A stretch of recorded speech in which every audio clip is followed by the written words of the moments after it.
핵심은 뭐냐면 저는 헌법 개정해야 된다. 그 이야기를 갖다가 하고 싶었어요. 그래서 헌법 전문에 5.18 민주화 정신 넣자. 왜냐하면 그거는 뭐 비대위원장이 그렇게 이야기한 거니까.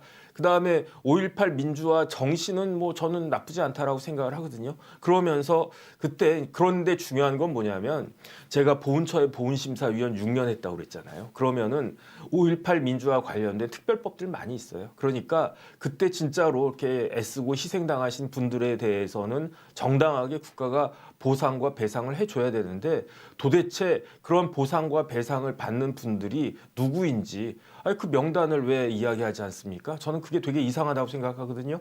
그중에서 이상한 사람들 빠질 사람들은 빠져야 되고 그다음 그 법 조항 보면요.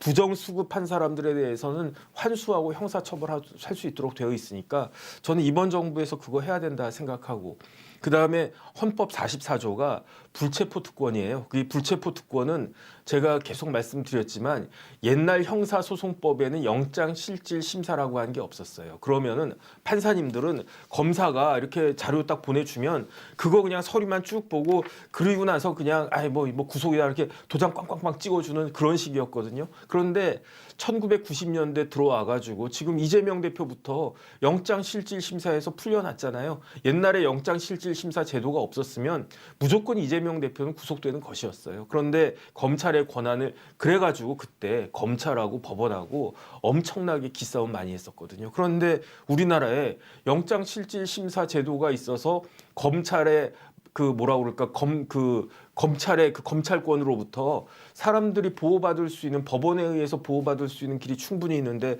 왜 불체포 특권이 왜 필요한가? 이거 없애야 된다. 그 다음에 헌법 29조 2항에 보면은 그러면은 이제 국가배상법을 제한하는 그러니까 국가배상을 군인과 경찰에 대해서 제한하는 그 규정이 있는데 이 규정이 왜 만들어졌냐면 월남전 가가지고 우리나라 군인들 엄청나게 많이 돌아가시고 다치고 그랬잖아요. 그거를 우리나라가 그 당시 60년대 70년대 재정으로는 국가 배상을 제대로 해줄 재정이 안 된 거예요. 경제적인 능력이 안 됐던 거예요. 그런데 지금 뭐 월남전 같은 게 있습니까? 그 다음에 지금 뭐 우리나라 이렇게 못 사는 나라입니까? 그 여유가 있는 나라잖아요. 그러니까 29조 2항 같은 거 빼고 그 다음에 이제 헌법 문장 보면요. 조금 문장이 조금 더 좋았으면 좋겠다. 그런 문장들이 있거든요. 그래서 그런 것들도 전면적으로 하고 제가 왜 그런 생각하냐면 나폴레옹의 업적이 굉장히 많죠. 프랑스 사람들한테는 나폴레옹이 뭐 그 공도 있고 과도 있고 그런데 나폴레옹의 업적 중에 하나가 법을 만든 거예요. 그런데 프랑스의 민법전 이런 법들을 굉장히 잘 만들었어요. 잘 만들었다라고 하는 게 내용도 내용이지만 문장이 좋아요. 그런데 법문장은 어떤 문장이 좋은 문장이냐?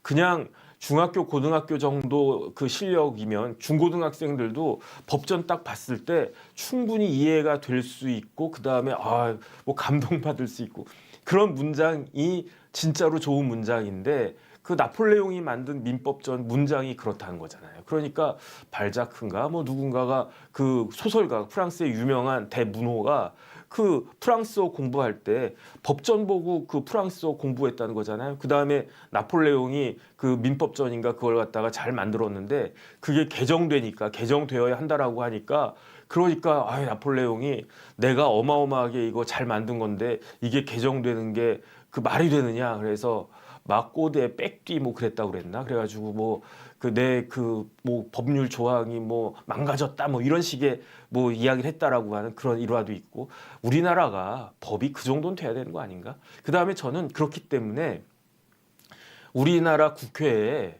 그 국문학 전공하는 국문학 박사들이나 그렇게 그런 전문가들이 좀 많이 뽑았으면 좋겠어요. 그런 분들이 다른 걸 다 떠나가지고 법 문장 같은 거 쫙 왜냐하면 우리나라 법이 그 얼마 전까지만 해도 일본법 그대로 이렇게 제대로 뺏겼으면 그나마 나은데 그렇지 않은 문장들도 있고 그러니까 그 다음에 지금 뭐 국회의원들이 법 만드는 게 옛날보다도 못해요. 옛날에는 정부 입법이니까 사무관, 과장, 국장 이렇게 쭉 거쳐가지고 이게 되는데 지금은 국회의원들이 그냥 띡띡 만들고 그러면 앞뒤도 안 맞고 문장도 틀리고 이런 경우가 많더라고요. 그러니까 제 생각에는 법이 다 만들어졌어도 최종적으로 국문학 전공한 사람들에 의해서 그런 분들이 쭉 스크린에서 이게 문장이 그 문법에 맞는다. 그러니까 법이 문법에 맞는 법이어야 되지 않겠습니까?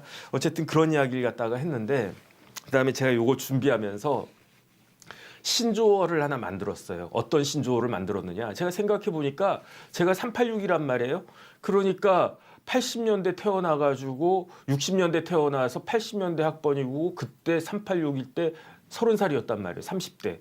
그런데 보니까 386이 486 되고 486이 586 돼서 586이 지금에 딱 이르렀다. 그런데 제 나이가 80년대 그 중반 학번인데 제 나이가 50대 후반 가고 있단 말이에요. 그러니까 81학번, 82학번 이 선배들은 지금 몇 살이냐? 60 넘었단 말이에요. 환갑이 넘었잖아요. 그러면 그 사람들이 586인가 686이지. 그런데 586하고 686이 지금 막 혼재 있는 상황이니까 지금은 586도 아니고 5.586이다.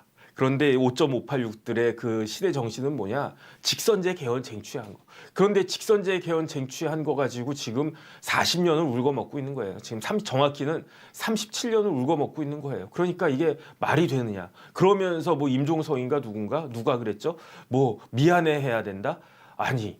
미안해할 게 따로 있지. 뭐가 미안합니까? 내가 미안한데 386인 586, 5.586인 내가 미안한데 왜냐하면 저희 세대들은요, 뭐 대학 다닐 때 뭐 이렇게 재미없고 뭐 체육가스도 맞고 그 다음에 막 고민도 하고 막 이런 것들은 있었지만 그걸 통해 가지고 제가 말씀드렸잖아요. 제가 말씀드린 것 같은데 어느 방송 가가지고 제가 99년에 저희 집사람하고 1월 달에 결혼했어요. 좀 있으면 이제 결혼 기념일이 25년 이제 좀 있으면 나오는데 그런데 그 25년 저 그때 그 서초동에 그 사법연수원이 서초동에 있으니까 서초동에다가 집을 얻어야 되지 않겠습니까?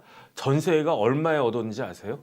제 기억에 전세가 4,800인가 그랬어요. 서초동에 20평짜리 아파트, 물론 되게 낡은 아파트였어요. 좋은 아파트는 아니었는데 20평짜리 아파트가 4,800인가 4,900인가 그랬어. 그래서 제가 1월 달에 결혼했잖아요.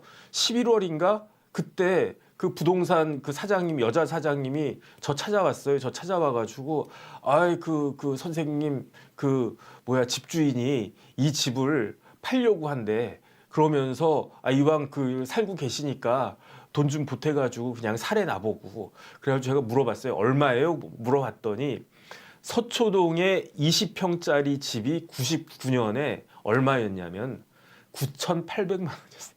1억도 아니야. 9,500이면 500, 1억이면 1억 이래야 되지 않겠습니까?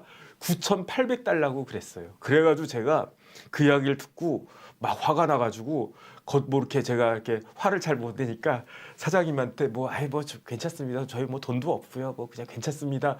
이랬지만 뒤돌아서 가지고는 화를 갖다가 그냥 버럭버럭 내면서 혼자서 아니 이렇게 엉망인 집이 그렇게 낡은 집을 뭐 9,800이나 달라고 그래? 야, 저 아줌마 그 집주인 누군지 모르지만은 참 그 아줌마 진짜 해도 너무하네라고 생각을 했는데 그때 9,800만 원짜리 집이 지금 얼마겠습니까? 그 다음에 저희 이사 가가지고 지금 생각해보면 막 땅을 치고 후회 그때 그 집을 갖다가 샀으면 진짜 달랐을 텐데 그때 9,800만 원 달라고 했던 집이요. 물론 이제 재건축되긴 했는데 지금 20몇 억이에요. 20몇 억. 생각해보니까 그때부터 25년 동안에 1년에 1억씩 오른 셈이에요. 그런데 1년에 매년 1억씩 오른 게 아니고 이렇게 올랐다가 이렇게 가다가 이렇게 올라갔다 이렇게 두 번 있었는데 첫 번째가 노무현 대통령 때고요. 두 번째 더 심했던 게 문재인 대통령 때였어요. 그러니까 참 어쨌든지 간에 그런데 저희 같은 사람은 그때 뭐 90년대 이제 결혼해가지고 집 필요하고 하니까 집 사지 않았겠습니까? 그때 집 산 사람들 어떻게 됐느냐? 강남에서 집 산 사람들은 진짜 뭐 20억 막 그렇게 번 거고요. 그 다음에 뭐 그 강남이 아니라 강북에 집 사고 뭐 그랬던 사람들도 다 이렇게 뭐 여유가 생긴 건데 그게 누굽니까? 그게 586이잖아요. 그런데 이런 586의 특권 정치를 타파해야 된다. 그래가지고 제가 맡은 부분은 그냥 세비 부분이었는데 이제 그 부분은 제가 나중에 그걸 갖다가 올려드릴 테니까 그러니까 한번 시간 되시면은 봐주시면 감사하겠고요.